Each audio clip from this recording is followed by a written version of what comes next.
Hello students, from today we are going to start our first lecture of physics. आज आपण या ठिकाणी नवीन chapter सुरू करत आहोत. तुमचं हे पहिलं लेक्चर आहे. यामध्ये आपल्याला आज युनिट्स अँड मेजरमेंट या चॅप्टरची सुरुवात करायची आहे. ती सुरुवात करत असताना सगळ्यात पहिल्यांदा आपल्याला, आता तुम्ही सर्व सायन्सचे विद्यार्थी आहात, मग सायन्स म्हणजे काय हे तुम्हाला सर्वांना माहित आहे.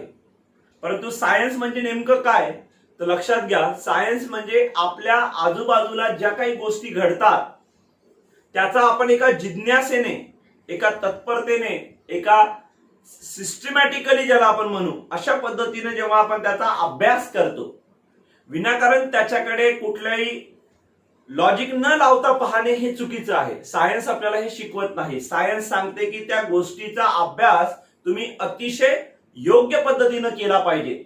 You have to study that things happening around us systematically. आणि म्हणूनच आपण सायन्सची डेफिनेशन करताना अशी सिंपल डेफिनेशन त्याची करतो, the systematic study of things happening around अस. म्हणजे आपल्या आजूबाजूला, आपल्या सभोवताली घडणाऱ्या प्रत्येक घटनेचा अतिशय अभ्यासपूर्वक किंवा अतिशय व्यवस्थितपणे अभ्यास करणे, याला आपण सायन्स म्हणतो. आणि त्याच सायन्सच्या वेगवेगळ्या ब्रँचेस आहेत. त्याच्यापैकी एक ब्रँच म्हणजे आपलं फिजिक्स. या फिजिक्स बद्दल आपल्याला शिकायचं आहे.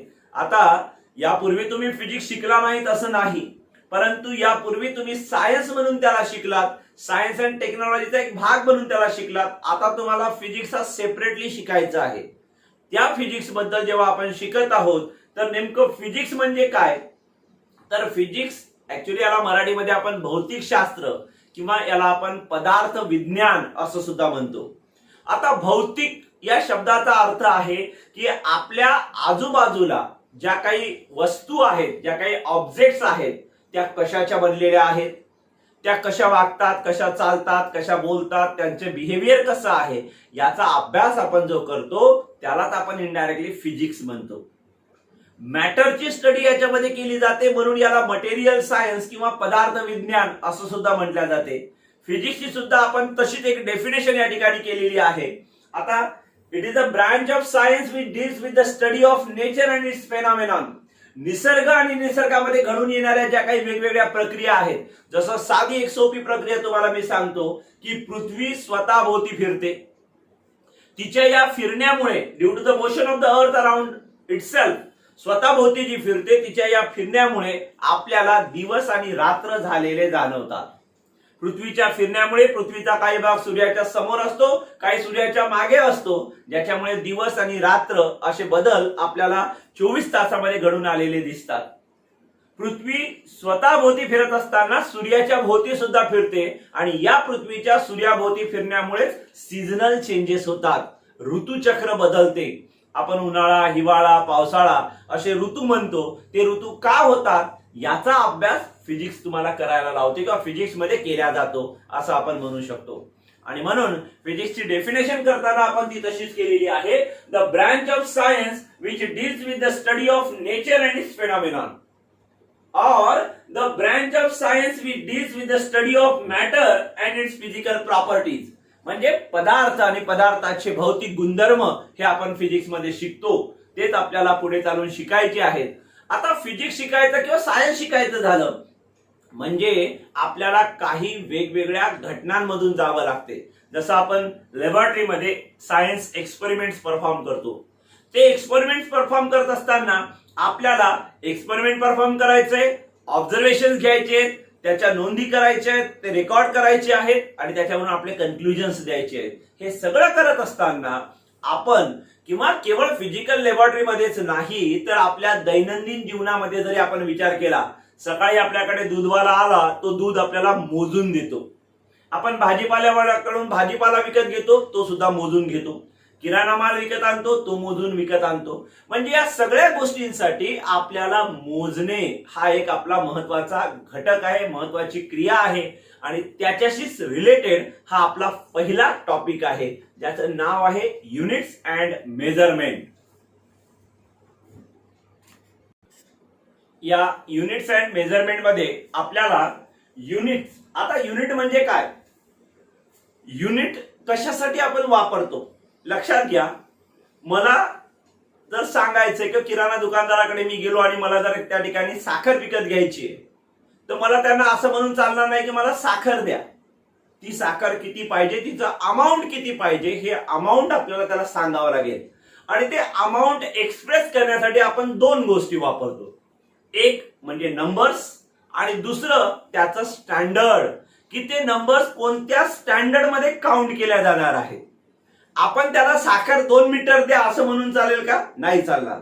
आपल्याला त्याला म्हणावं लागेल साखर 2 किलो द्या. आपण त्याच्याकडे समजा ऑइल आणायला गेलो, तेल आणायला गेलो, तेल आणायला गेल्यानंतर आपल्याला त्याला लिटर मध्ये एक्सप्रेस करावं लागेल, लिटर मध्ये सांगावं लागेल किंवा मिलीलिटर मध्ये सांगावं लागेल. म्हणजे अशा स्वरूपात त्या क्वांटिटीला एक्सप्रेस करण्यासाठी आपण जे रेफरन्स स्टँडर्ड वापरतो म्हणजे एकटे नाही तर संपूर्ण जगामध्ये इंटरनॅशनली सगळ्यांनी त्याला ऍक्सेप्ट केलेलं असलं पाहिजे. असं जे स्टँडर्ड रेफरन्स आहे त्याला आपण युनिट असं म्हणतो. आणि म्हणून या युनिटची डेफिनेशन आपण अशा पद्धतीने करतो. Internationally accepted reference standard use for the measurement of different physical quantities is called unit. म्हणजे युनिट म्हणजे काय आहे तर एक प्रकारचं स्टँडर्ड आहे. जसं तुम्ही दुकानदाराकडे गेल्यानंतर पाहत असाल, तुम्हाला दिसतं की त्याच्याजवळ वेगवेगळे वेट्स आहेत, वजन आहेत. 1 किलोचं वजन आहे, अर्धा किलोचं वजन आहे, 2 किलोचं वजन आहे, 500 ग्रॅमचं आहे, 200 ग्रॅमचं आहे, 100 ग्रॅमचं आहे. म्हणजे आपल्याला जशा क्वांटिटी मध्ये तो पदार्थ घ्यायचा आहे तो त्या रेफरन्स स्टँडर्डने दिला गेला पाहिजे. याचं कारण असं आहे की एका दुकानातून आपण जर 1 किलो साखर विकत आणली तर दुसऱ्या दुकानातही त्याचं वजन 1 किलोच असलं पाहिजे, त्याचं जे वेट आहे ते 1 किलोच असलं पाहिजे. म्हणजे आपण म्हणू ते स्टँडर्ड आहे, अदरवाईज ते स्टँडर्ड होणार नाही. त्या ठिकाणी हे स्टँडर्ड सर्वजण रेफर करत असतात, यूज करत असतात. हे युनिट आहे. आता या युनिटच्या काही सिस्टीम्स आपल्याला या ठिकाणी स्टडी करायच्या आहेत, ज्याला आपण सिस्टीम ऑफ युनिट्स असं म्हणतो. ऍक्च्युली आपण म्हणजे पूर्ण जगामध्ये वेगवेगळ्या सिस्टीम ऑफ युनिट्स यूज केल्या जायच्या. त्याच्यापैकी काही ज्या आता सपोज आपण असं म्हणू की त्यांचा वापर त्या आउटडेटेड झाल्या असं म्हणता येणार नाही, त्यांचा वापर कमी झालेला आहे. त्याचं कारण वेगळं आहे. त्याचं कारण असं आहे की ज्या वेळेला वेगवेगळ्या देशातील सायंटिस्ट त्यांच्याजवळचं नॉलेज डिलिव्हर करतात, एक्सप्रेस करतात, तेव्हा त्या सगळ्यांचं नॉलेज हे एकाच भाषेतून आलं पाहिजे म्हणून आपण इंग्रजी ही भाषा निवडली. एकाच युनिट सिस्टम मध्ये आलं पाहिजे म्हणून आपण सिस्टीम इंटरनॅशनल किंवा SI सिस्टीम ज्याला आपण म्हणतो ती निवडली. पण त्यापूर्वी काही सिस्टीम ऑफ युनिट्स आपण वापरत होतो किंवा वापरत आहोत. त्या कोणत्या तर त्यामध्ये सिस्टीम ऑफ युनिट्स हे आपल्याला पाहायचे आहेत. या सिस्टम ऑफ युनिट्स मध्ये सगळ्यात पहिली सिस्टम ऑफ युनिट आहे CGS. आता CGS याचा लॉंग फॉर्म आहे centimetre gram second. Centimetre actually length major करण्यासाठी जे युनिट आपण वापरतो ते आहे सेंटीमीटर. लेंथ, मास आणि टाइम ह्या 3 बेसिक क्वांटिटीज आहेत. तशा 7 फंडामेंटल क्वांटिटी, 7 बेस क्वांटिटीज आपण ज्यांना म्हणू त्या आपल्याला पुढे शिकायच्या आहेत. पण त्याच्यापैकी या 3 मेन फिजिकल क्वांटिटीज आहेत ज्याचा यूज सर्वात जास्त प्रमाणात होतो. त्यांना या ठिकाणी बेस क्वांटिटीज म्हटलेलं आहे. त्या बेस क्वांटिटीज पैकी लेंथ या बेस क्वांटिटीच्या मेजरमेंटसाठी जे युनिट वापरलं जाते त्याचं या सिस्टीम मध्ये नाव आहे सेंटीमीटर. सेंटीमीटर हे तुम्ही सर्वांना माहित आहे. तुमच्याजवळ जी स्केल आहे त्या स्केलला आपण सेंटीमीटर स्केल म्हणतो, कारण त्याच्यावरती ज्या मार्किंग तुम्हाला दिलेल्या आहेत त्या सेंटीमीटर मध्ये आहेत. त्यानंतर ग्राम, मास मेजर करण्यासाठी ग्राम हे युनिट वापरलं जाते. आणि सेकंद, टाइम मेजर करण्यासाठी सेकंद हे युनिट वापरलं जाते. आता ऍक्च्युअली आपण इन जनरल जेव्हा विचार करतो तेव्हा टाइमच्या मेजरमेंटसाठी आपण वेगवेगळे युनिट वापरतो. Second, minute, hour, day, week, month, year, decade, century असे वेगवेगळे युनिट वापरतो. मग आता हे एवढे सारे युनिट जे आहेत हे finally they comes to second, म्हणजे त्यांचं कन्व्हर्जन आपल्याला सेकंद मध्ये करता येते. तर सेकंदला या ठिकाणी स्टँडर्ड युनिट म्हणायचं आहे. या सीजीएस सिस्टीम मध्ये. Second use for the measurement of time. Second जी सिस्टम आहे, सेकंड जी टाइप आहे दॅट इज एमकेएस.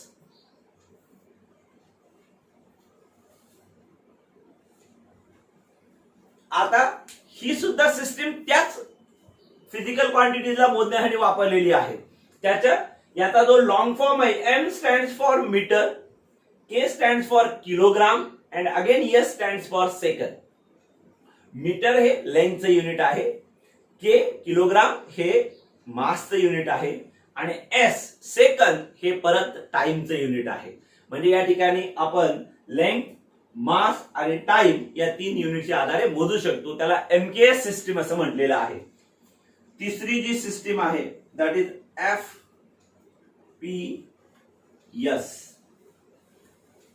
आता त्याच फिजिकल क्वांटिटीज मोजण्यासाठी मेनली ही जी सिस्टम ऑफ युनिट्स आहे ब्रिटिशमध्ये, म्हणजे ब्रिटिश गव्हर्नमेंट जे होतं, म्हणजे इंग्लंडमध्ये ज्याला आपण आज म्हणतो, तर ब्रिटनमध्ये याचा यूज सर्वात जास्त होतो, आजही होतो. तर त्या ठिकाणी लेंथ एक्सप्रेस करण्यासाठी फूट, मास एक्सप्रेस करण्यासाठी किंवा मासच्या मेजरमेंटसाठी पाऊंड आणि टाइमच्या मेजरमेंटसाठी सेकंद, अशा ह्या 3 सिस्टम ऑफ युनिट्स आहेत, सीजीएस, एमकेएस आणि एफपीएस. परंतु आता ह्या वेगवेगळ्या सिस्टम ऑफ युनिट्स ज्या होत्या, याच्यामुळे काय व्हायचं की एका व्यक्तीने किंवा एका सायंटिस्टने सांगितलेला डेटा दुसऱ्या व्यक्तीसाठी तो वेगळ्या सिस्टम ऑफ युनिट मध्ये असल्यामुळे काय व्हायचा, तो त्या ठिकाणी कन्फ्युजन क्रिएट करायचा. या सगळ्या गोष्टींचा विचार करून 1971 मध्ये पॅरिसमध्ये वेट्स अँड मेजरमेंट वरती एक कॉन्फरन्स ऑर्गनाइज केल्या गेली होती, ज्याला 14th international conference on weights and measures असं म्हटलेलं आहे. तर ही जी कॉन्फरन्स झाली, या कॉन्फरन्स मध्ये असं डिसाइड करण्यात आलं की इथून पुढे कोणीही सीजीएस सिस्टीम तुम्ही तुमच्या देशामध्ये वापरा, हरकत नाही वापरायला, परंतु जेव्हा तुम्हाला तो डेटा बाहेर पाठवायचा आहे, डेटा बाहेर द्यायचा आहे, तुमची माहिती बाहेर सांगायची आहे, एक्सपोज करायची आहे, त्यावेळेला ती एका स्टँडर्ड युनिट सिस्टम मध्ये असायला पाहिजे. आणि ते स्टँडर्ड युनिट सिस्टीम म्हणजे कोणतं, तर त्याला म्हणलेलं आहे SI system. Actually SI system मध्ये असं काही वेगळं काही नाहीये, हेच युनिट त्या ठिकाणी सुद्धा आहेत. एमकेएस सिस्टीम मधले जे युनिट्स आहेत मोस्टली तेच युनिट एसआय सिस्टीम मध्ये आहेत. परंतु आता तीच एक सिस्टीम, ज्याला सिस्टीम द इंटरनॅशनल असं सुद्धा म्हटलेलं आहे, जी सिस्टीम सर्व जगाने ऍक्सेप्ट केली आणि तिचा वापर पुढे होऊ लागला. मग आता या सिस्टीम ऑफ युनिट्स आपण पाहिल्या, वेगवेगळ्या सिस्टीम्स ऑफ युनिट्स पाहिल्या, सीजीएस असेल, एमकेएस असेल, एफपीएस असेल किंवा इंटरनॅशनली ऍक्सेप्टेड ही एसआय सिस्टीम असेल. याचा यूज करून आपल्याला डिफरंट फिजिकल क्वांटिटीज मोजायच्या असतात. तर या फिजिकल क्वांटिटी म्हणजे नेमकं काय, तर फिजिकल क्वांटिटी म्हणजे सोप्या भाषेमध्ये असं म्हणता येईल, ज्याही गोष्टीला, ज्याही वस्तूला, ज्याही थिंग्सला आपण प्रॉपरली मोजू शकतो, त्याला म्हणायचं आहे फिजिकल क्वांटिटीज. जसं उदाहरणार्थ माझी हाईट किती आहे म्हणजे लेंथ आपण मोजू शकतो, माझं वेट किती आहे म्हणजे मास आपण मोजू शकतो, आपलं एज कॅल्क्युलेट करायचंय, टाइम ड्युरेशन ज्याला आपण एज म्हणतो, टाइम ड्युरेशन म्हणतो, तो आपण पिरियड डिटरमाइन करू शकतो, मोजू शकतो. परंतु तुम्ही जर म्हणसाल की आपल्याला एखाद्याची बुद्धी मोजायची आहे, एखाद्याचा स्वभाव मोजायचा आहे, is it possible to measure this thing? No. Then these are not the physical quantities. Physical quantities कोणत्या, ज्या तुम्ही एक्झॅक्टली मोजून सांगू शकता. म्हणजे असं नाही तुम्ही मोजली, दुसऱ्याला जर ते मोजण्याचं नॉलेज असेल आणि त्याने मोजली तर दोघांचं उत्तर सारखं आलं पाहिजे, त्याला आपण फिजिकल क्वांटिटी म्हणू. तर या फिजिकल क्वांटिटीज बद्दल आता आपल्याला शिकायचं आहे. फंडामेंटल क्वांटिटीज और बेस क्वांटिटीज. आता फिजिकल क्वांटिटीजला काही कॅटेगरीमध्ये आपण डिवाइड केलं. ऍक्च्युअल मध्ये याच्या कॅटेगरीज मेनली 2च आहेत, एक फंडामेंटल क्वांटिटीज आणि दुसरं डिराइव्हड क्वांटिटीज. पण along with this there are one another type that is called supplementary quantities. त्या पण आपण पाहणार आहोत, शिकणार आहोत. तत्पूर्वी पहिल्यांदा आपल्याला फंडामेंटल क्वांटिटीज म्हणजे काय. आता तुम्हाला या शब्दाचा अर्थच आहे, फंडामेंटल म्हणजे सुरुवातीच्या, फंडामेंटल म्हणजे बेसिक, फंडामेंटल म्हणजे ज्याच्यापासून सुरुवात झाली अशा, म्हणून त्याला आपण फंडामेंटल क्वांटिटीज असं म्हणतो. ऍक्च्युअल मध्ये फंडामेंटल क्वांटिटीजला डिफाइन करताना असं डिफाइन केलेलं आहे, the physical quantities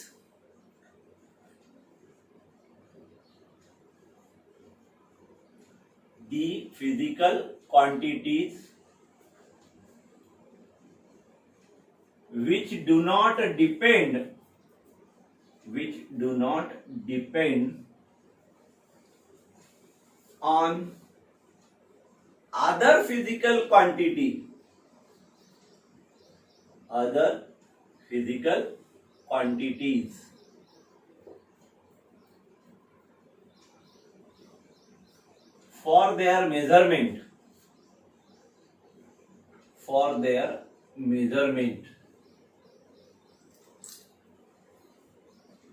for their measurement is known as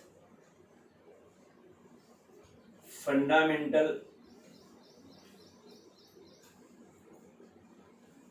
quantity or quantities. याला आपण बेसिक क्वांटिटीज किंवा फंडामेंटल क्वांटिटीज असं म्हणतो.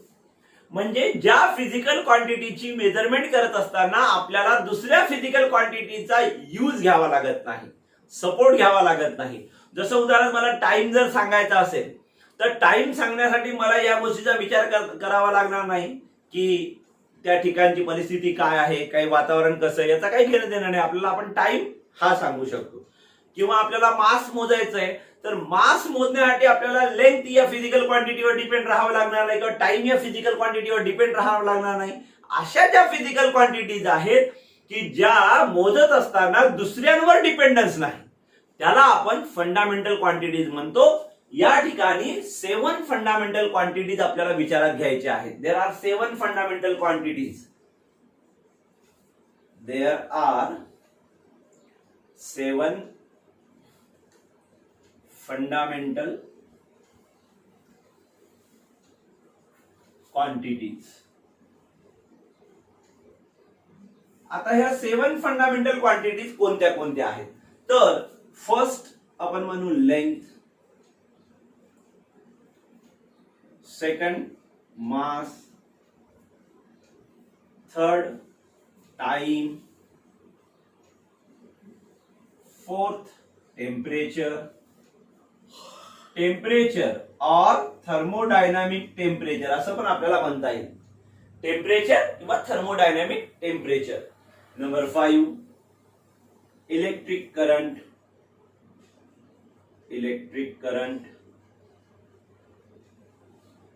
Number 6 luminous intensity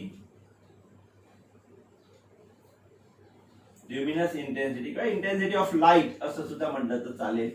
आणि last number 7 that is amount of substance. अशा ह्या 7 फंडामेंटल क्वांटिटीज आहेत की ज्यांच्या मेजरमेंटसाठी आपल्याला दुसऱ्या फिजिकल क्वांटिटी वरती डिपेंड राहावं लागत नाही. मग आता या 7 फंडामेंटल क्वांटिटी ज्या युनिट मध्ये मोजल्या जातात, याचे जे मेजरिंग युनिट्स आहेत त्यांना आपण फंडामेंटल युनिट्स असं म्हणतो. आणि म्हणून फंडामेंटल युनिट जर कोणी म्हटलं आपल्याला डिफाइन करा तर सिंपली आपण काय डिफाइन करणार, the units use for the measurement of fundamental quantities are called fundamental units. The units used for the measurement of fundamental quantities are called fundamental units.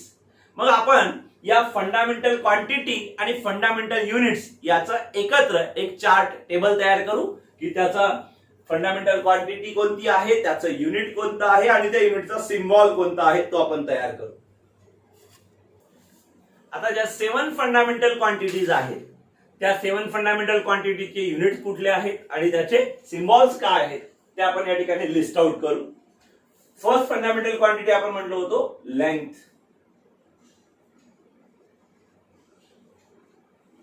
याचं युनिट आहे मीटर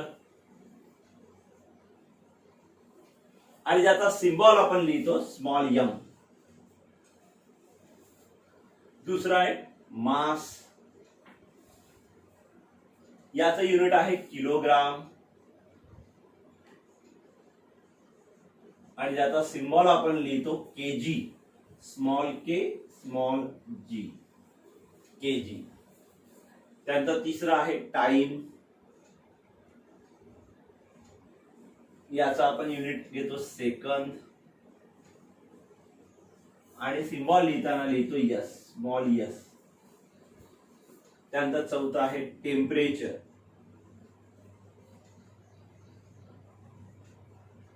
याचं fundamental unit आहे kelvin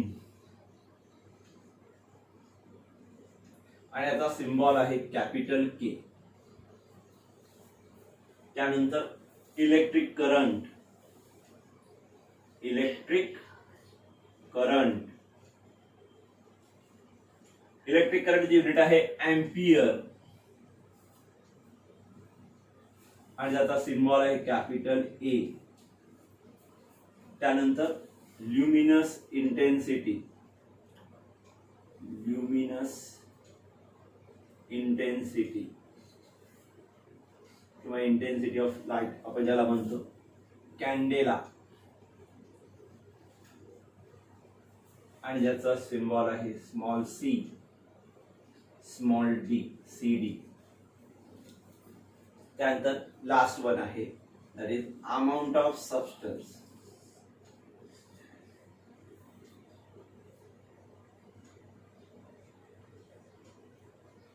ज्याचं unit आहे mole, ज्याचा symbol आहे MOL. तर अशा ह्या 7 फंडामेंटल क्वांटिटीज आणि त्यांचे 7 fundamental units along with their symbols या टेबल मध्ये आपण लिस्ट आउट केले. Length metre small M, mass kilogram KG, time second S, temperature kelvin K, electric current ampere A, luminous intensity candela CD, amount of substance mole MOL. लक्षात घ्या, आता या ठिकाणी हे जे सिम्बॉल्स आपण लिहिले ते लिहित असताना आपण त्याचे युनिट्स जे लिहिले ते लिहित असताना एका गोष्टीत, आता पुढे आपण जेव्हा युनिट्स बद्दल डिटेल आणखी शिकणार आहोत त्या ठिकाणी ह्या गोष्टी येतीलच तुम्हाला की रूल्स काय आहेत त्याच्यामध्ये. तर त्यामध्ये एक महत्वाचा रूल असा आहे की कुठल्याही युनिटचं नाव जेव्हा आपण पूर्ण लिहित आहोत तेव्हा ते नाव स्मॉल लेटर्स मध्येच लिहिलेलं आहे. मीटर असो, किलोग्राम असो, सेकंद असो, केल्विन, ऍक्च्युअली केल्विन हे तर सायंटिस्टचं नाव आहे, एम्पियर हे सुद्धा सायंटिस्टचं नाव आहे, तरी सुद्धा ते लिहिताना स्मॉल लेटर्सनीच लिहिलेलं आहे. दुसरं, ते लिहित असताना सगळे सिंग्युलर फॉर्म मध्ये लिहिलेले आहे, सिंग्युलर फॉर्म मध्ये, म्हणजे त्याला प्लुरल यस नाही लावलेला. मीटर्स, किलोग्राम, सेकंड्स असं नाही म्हणायचंय तुम्हाला, त्याला मीटर, किलोग्राम, सेकंद असंच म्हणायचंय. बऱ्याच वेळेला आपण पाहतो की म्हणत असताना, प्रोनाउन्स करत असताना आपण मीटर्स असं म्हणतो, आपल्याला असं वाटतं की जास्त आहे म्हणून मीटर्स म्हणायचं नाही. तर तिथे सुद्धा 1 सुद्धा मीटर आणि 5 सुद्धा मीटरच, 1 मीटर आणि 5 मीटर्स झालं असं नाही, म्हणजे त्याचा प्लुरल फॉर्म वापरायचा नाही. तर दुसरं, सिम्बॉल्स लिहित असताना आता हा सिम्बॉल लिहिलाय स्मॉल एम, हा सिम्बॉल लिहिलाय स्मॉल के स्मॉल जी, हा सिम्बॉल लिहिलाय स्मॉल एस, हा सिम्बॉल लिहिलाय कॅपिटल के, हा सिम्बॉल लिहिलाय कॅपिटल ए, हा सिम्बॉल लिहिलाय स्मॉल सी स्मॉल डी, हा सिम्बॉल लिहिलाय MOL, सगळे स्मॉल लेटर्स. मग आता या दोनच के आणि एका कॅपिटल लिहिले तर जे युनिट्स कुठल्या तरी सायंटिस्टच्या किंवा व्यक्तीच्या नावावरून आलेले आहेत ते लिहित असताना त्याचे जे सिम्बॉल्स नोटेशन आहेत ते कॅपिटल लेटर्स आहेत. हे याच्यावरून तुम्हाला सहज लक्षात येईल. आता सेकंड जे आपल्याला क्वांटिटीच्या टाइप्स पाहायचे that is derived quantities. Derived या शब्दामध्ये डिराइव्ह हा शब्द आलेला आहे, DERIVE. डिराइव्ह या शब्दाचा अर्थ आहे तयार करणे, म्हणजे इनडायरेक्टली आपण असं म्हणू काही फिजिकल क्वांटिटीज अशा आहेत की ज्या दुसऱ्यांच्या माध्यमातून म्हणण्यापेक्षा फंडामेंटल क्वांटिटीच्या माध्यमातून तयार झालेल्या आहेत, म्हणून त्या क्वांटिटीजला डिराइव्ड क्वांटिटीज असं म्हणायचं आहे. डिराइव्ड फिजिकल क्वांटिटीज म्हणजे the physical quantities which depends on other physical quantities. मग त्या अदर मध्ये तुम्ही असं म्हणू शकता की काही एखाद्या फिजिकल क्वांटिटीवर डिपेंड आहे, कधी कधी एकापेक्षा जास्त फिजिकल क्वांटिटीवर डिपेंड आहे, कधी कधी 7च्या 7 फिजिकल फंडामेंटल क्वांटिटीजवर डिपेंड आहे, असं जर असेल तर त्या फिजिकल क्वांटिटीला म्हणायचंय डिराइव्हड क्वांटिटीज. आणि म्हणून याला आपण डिफाइन करताना असं म्हणतो, those physical quantities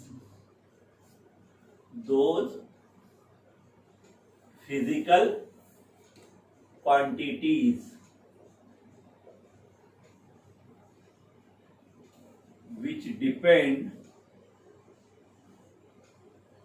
on some or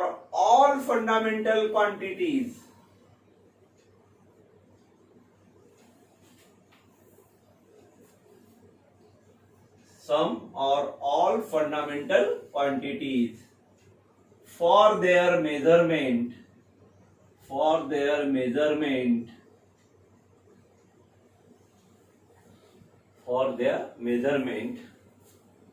are known as derived quantities.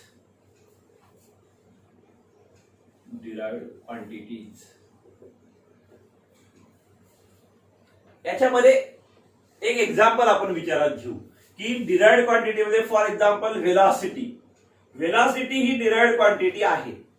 आता तुम्हाला वेलॉसिटीचा फॉर्म्युला माहित आहे.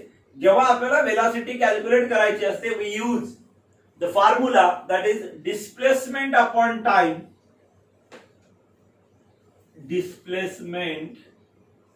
टाइम. म्हणजे दिलेल्या वेळेमध्ये एखादी वस्तू एका ठिकाणाहून दुसऱ्या ठिकाणी गेली, किती डिस्प्लेसमेंट त्या वस्तूचं झालं. ऍक्च्युअली डिस्प्लेसमेंट तुम्ही जेव्हा मोजत आहात म्हणजे तुम्ही त्या दोन पॉइंट मधलं स्ट्रेट लाईन डिस्टन्स मोजत आहात. डिस्टन्स मोजत आहात म्हणजे इनडायरेक्टली तुम्ही लेंथ मोजत आहात. म्हणजे इथे तुम्हाला डिस्प्लेसमेंट मोजण्यासाठी लेंथ या फंडामेंटल क्वांटिटीचा यूज घ्यावा लागलो. डिवाइडेड बाय टाइम मोजण्यासाठी तुम्हाला टाइम या फंडामेंटल क्वांटिटीचा यूज घ्यावा लागला. म्हणजे तुम्ही इथे दोन फंडामेंटल क्वांटिटीवर डिपेंड झालात. कोणत्या? लेंथ आणि टाइम. आणि म्हणून या दोघांच्या डिवाइड केल्यानंतर येणारी जी क्वांटिटी आहे वेलॉसिटी, तिला आपण म्हणतो डिराइव्हड क्वांटिटी. दुसरं एक उदाहरण, सपोज तुम्हाला मी म्हटलं की volume of a cube find out करा. आता volume of a cube find out करा याचा फॉर्म्युला तुम्हाला माहिती आहे. Volume of cube is equals to असतो साइड्स क्यूब, त्या क्यूबच्या साइडचा क्यूब. आता तुम्ही असं म्हणसाल की या ठिकाणी साइड्स मोजली. साइड मोजली म्हणजे नेमकं काय मोजलं? तुम्ही लेंथ मोजली. इनडायरेक्टली लेंथचा क्यूब. या ठिकाणी लेंथ ही एकच फंडामेंटल क्वांटिटी तुम्ही मोजली. मग एकच फंडामेंटल क्वांटिटी आली, मग तिला आपण काय म्हणायला पाहिजे? फंडामेंटल क्वांटिटी म्हणायला पाहिजे. पण तसं नाही. इथे तुम्ही लेंथ या फंडामेंटल क्वांटिटी सोबत डील करत आहात, परंतु एकदा नाही तर ती क्वांटिटी तुम्हाला 3 वेळा विचारात घ्यायची आहे. म्हणून अशा फिजिकल क्वांटिटीला तुम्ही काय म्हणणार आहात? Volume of a cube is nothing but it is a derived quantity. तर अशा अनेक डिराइव्हड क्वांटिटीज आपल्याला येतात, ज्याच्यामध्ये काही उदाहरणं मी तुम्हाला सांगू शकतो. जसं फोर्स आहे, ऍक्सलरेशन आहे, मोमेंटम आहे, इम्पल्स आहे, मोमेंट ऑफ इनर्शिया आहे, प्रेशर आहे, वर्क आहे, एनर्जी आहे, डेन्सिटी आहे अँड मेनी मोर. अशा अनेक फिजिकल क्वांटिटीज येतील ज्या मेजरमेंट करण्यासाठी आपल्याला त्याच्यामध्ये वन ऑर मोर फंडामेंटल क्वांटिटीजचा यूज करावा लागेल. आणि असं जेव्हा होईल तेव्हा त्याला आपण म्हणणार आहोत that physical quantities are known as derived quantities. Now we have to study two fundamental, along with these fundamental quantity, two supplementary quantities आज आपल्याला पाहायचे. आता आपण फंडामेंटल क्वांटिटीज पाहिल्या 7, डिराइव्हड क्वांटिटीज आपण म्हटलो मेनी मोर. सप्लिमेंटरी क्वांटिटीज मात्र 2च आहेत. आता ह्या 2 सप्लिमेंटरी क्वांटिटी मध्ये प्लेन अँगल आणि सॉलिड अँगल अशा 2 क्वांटिटीज आहेत. तर प्लेन अँगल म्हणजे काय? प्लेन अँगल तुम्ही जॉमेट्रीमध्ये अँगल शिकला, तो अँगल म्हणजे दुसरं तिसरं काही नाही, त्यालाच आपण या ठिकाणी प्लेन अँगल म्हणतो. जसं उदाहरणार्थ सर्कलचा सेंटर, सर्कलवरचे 2 पॉइंट आहेत ए आणि बी, याला आपण आर्क ऑफ सर्कल म्हणतो. मी रेडियस ओ ए जोडली, रेडियस ओ बी जोडली, हा शेप तयार झाला, ज्याला आपण सेक्टर ऑफ सर्कल म्हणतो. या सेक्टरचा जर अँगल तुम्हाला मोजायला सांगितला, सपोज हा अँगल मी या ठिकाणी डी थीटा या सिम्बॉलने डिनोट केला, What is the measure of this angle d theta? It is calculated by using the formula arc length upon radius. This angle d theta is called as plane angle. Actually it is a two dimensional, म्हणजे दोन ज्याला आपण plain सरफेसवर काढू शकतो अशी ती आकृती आहे, म्हणून त्याला टू डायमेन्शनल फिगर आपण म्हणतो. त्याला आपण प्लेन अँगल म्हणणार आहोत. त्याचं युनिट आहे रेडियन, जे शॉर्ट फॉर्म मध्ये लिहित असताना RAD रेडियन असं लिहितात, किंवा तो जो काही अँगल होईल त्याच्या डोक्यावरती हा C सिम्बॉल दिला जातो, स्मॉल c, त्याला सुद्धा आपण रेडियन म्हणतो. जसं उदाहरणार्थ मला जर म्हणायचं की त्या ठिकाणचा अँगल हा पाय रेडियन आहे, तर मी असं लिहू शकतो पाय रेडियन, किंवा मला म्हणायचंय पाय रेडियन, त्याला मी असं पण लिहू शकतो पाय रेडियन म्हणून. तुम्हाला माहिती आहे तुम्ही अंशामध्ये डिग्रीमध्ये अँगल लिहिता, तर इथे डिग्री नाही, आपण इथे रेडियन युनिट वापरत आहोत. ऍक्च्युली हे रेडियन हे युनिट SI सिस्टीम मधले युनिट आहे. इट इज हे जे युनिट आहे हे डायमेन्शन, याला डायमेन्शन लेस फिजिकल क्वांटिटी आपण म्हणतो. पुढे तुम्हाला डायमेन्शन हा कन्सेप्ट येणार आहे तेव्हा तुमच्या ते लक्षात येईल की काय आहे. दुसरं आहे सॉलिड अँगल. आता जसं प्लेन अँगलला आपण टू डायमेन्शनल म्हटलो, सॉलिड अँगलला मी थ्री डायमेन्शनल म्हणतो. म्हणजे काय म्हणायचंय मला पहा, इमॅजिन करा की तुमच्या समोर एक स्पियर आहे, त्या स्पियर वरती मी असा हात ठेवला, म्हणजे बॉल एक मोठा चेंडू आहे, त्या चेंडूवरती मी हात ठेवला. आता माझ्या हाताने जी जागा व्यापली त्याला आपण एरिया, स्पेस म्हणून, जागा म्हणून, एरिया म्हणून. आता मी त्या एरियाला बाउंड्री लाईन केलं आणि त्याच्या हे ज्या चार कॉर्नर्स आहेत, चार वर्टास आहेत, तिथून मी याला सेंटर सोबत जोडलं. पहा आता इमॅजिन करा ही आकृती बोर्डवरती जी दाखवली ती तशी आहे की एक स्पियर तुमच्या समोर आहे, या स्पियरवर मी असा हात ठेवला, हात ठेवल्यामुळे जेवढी जागा झाकल्या गेली, याचे जे काही एंड पॉइंट्स आहेत सगळे, सपोज असं इमॅजिन करा सगळेच, हे सगळे एंड पॉइंट्स मी असे सेंटर सोबत जोडले, असा कोनिकल शेप तयार झाला. या कोनिकल शेपचा जर अँगल तुम्हाला अँग्युलर मेजरमेंट घ्यायची असेल तर तो सिंबॉलिकली आपण डी ओमेगा असा किंवा डी ओमेगा असा लिहितो. त्या डी ओमेगाचा व्हॅल्यू जर आपल्याला फाइंड आउट करायची असेल तर we have to consider area, त्या जागेचा area divide by radius square. Area upon radius square याचा भागाकार तुम्हाला करावा लागेल आणि तो भागाकार केल्यानंतर तुम्हाला त्या अँगलचं मेजर मिळेल. परंतु त्या ठिकाणी त्या अँगलला आपण म्हणणार आहोत सॉलिड अँगल. त्याचं युनिट असणार आहे स्टेरेडियन्स. जसं याचं युनिट रेडियन आहे, याचं युनिट स्टेरेडियन्स आहे. आणि सिम्बॉल हा SR असा लिहिला जातो. याचा सिम्बॉल म्हणजे हा युनिटचा सिम्बॉल झाला, हा त्या क्वांटिटीचा सिम्बॉल आहे. डिनोट करण्यासाठी आपण डी ओमेगा हे सिम्बॉल वापरतो, इथे डिनोट करण्यासाठी डी थीटा हा सिम्बॉल वापरतो. तर एक आणखी गोष्ट लक्षात ठेवायची, आता पुढे तुम्ही भविष्यामध्ये इलेक्ट्रोस्टॅटिक्स नावाचा चॅप्टर शिकणार आहात आणि तिथे तुम्हाला या सॉलिड अँगलचं काम पडणार आहे. हा सॉलिड अँगल त्या ठिकाणी येईल तेव्हा तुम्ही विचार नाही केला पाहिजे की सॉलिड अँगल काय आहे. तुम्हाला लगेच आठवलं पाहिजे की आपण 11th स्टँडर्ड मध्ये इन द फर्स्ट युनिट आपण शिकलो सॉलिड अँगल. तो हा सॉलिड अँगल आहे.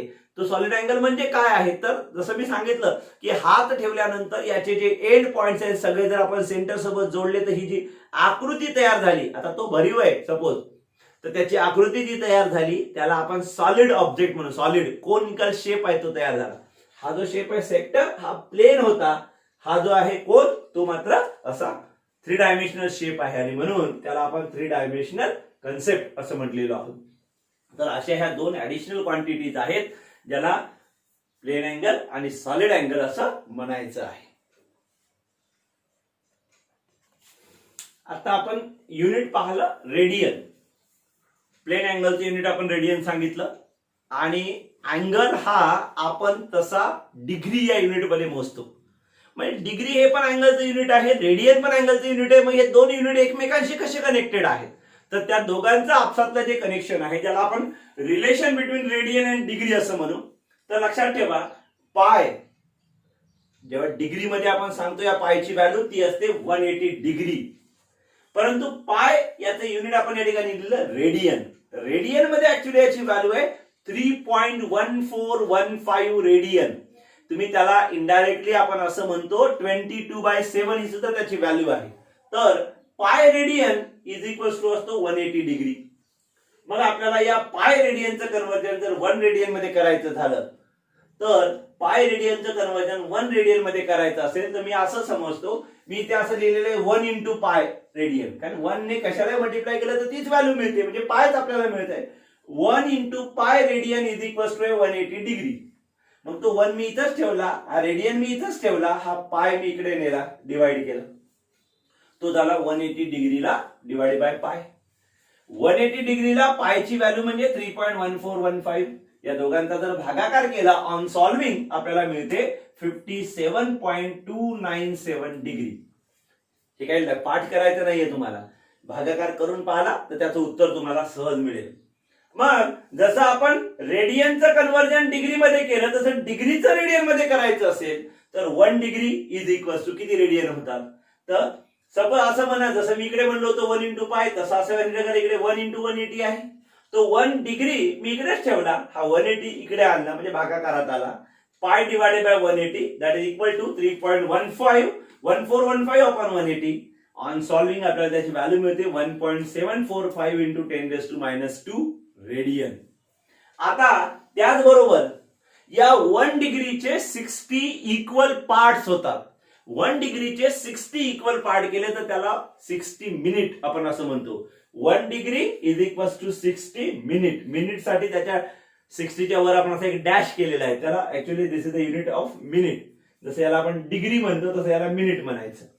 मग 1 डिग्रीचं कन्व्हर्जन 60 मिनिट मध्ये होते. मग 1 मिनिट बरोबर किती असेल, तर आता 1 डिग्रीची जी व्हॅल्यू आली होती, 1 डिग्रीची जी व्हॅल्यू आली होती त्याचा 60 पार्ट आपल्याला घ्यायचा, 60वा भाग घ्यायचा आहे. मग त्याला 60 ने डिवाइड करा.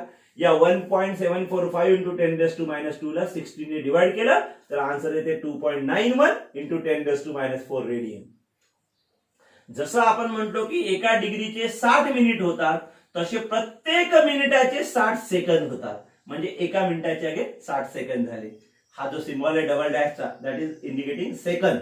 मग 1 सेकंड इज इक्वल टू किती. आता आपल्याला 1 मिनिट मिळाला, त्याचे परत 60 भाग करायचे, म्हणून त्या 1 मिनिटच्या व्हॅल्यूला 60 ने डिवाइड करा, तुम्हाला मिळेल 60व्या सेकंदाची व्हॅल्यू, म्हणजेच एका सेकंदाची value. That is 4.847 into 10⁻⁶ radian. तर असा हा टॉपिक आहे. आज आपण या ठिकाणी थांबणार आहोत. पुढचा भाग नेक्स्ट लेक्चर मध्ये आपण कंटिन्यू करूया.